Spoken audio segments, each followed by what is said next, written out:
Hello, hello everyone. Hello guys. So nandito ako nga pala sa Barangay Malipangpang dito sa aking barangay dahil may nakapagsabi po sa akin nung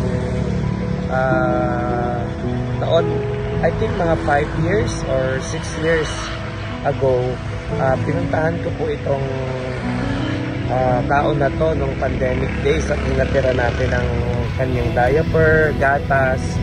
Pero ngayon po, parang may nakapagsabi sa akin hanggang dito pa po siya. So, gusto ko po siyang puntahan at pasyalan. Dito po yung sa bahay na to dati pero wala na pong tao. So, titingnan ko po kung saan ko siya nakikita ngayon para abutan natin ng konting tulong dahil alam niyo po, nakakatawang isipin dahil kagabi nakita ko yung nag-payout tayo. Meron tayong kinita na konti para sa pagtulong sa kapwa. So ngayong araw na to, ang napili ko po yung isang matanda po dito. Hello po. Actually po, ay nagbablog po ako ha. Okay lang po, tumuloy.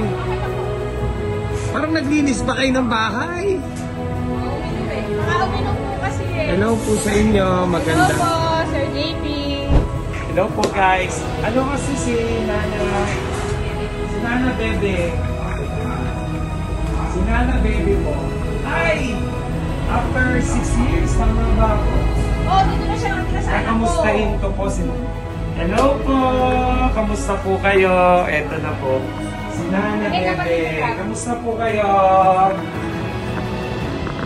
Kamusta po?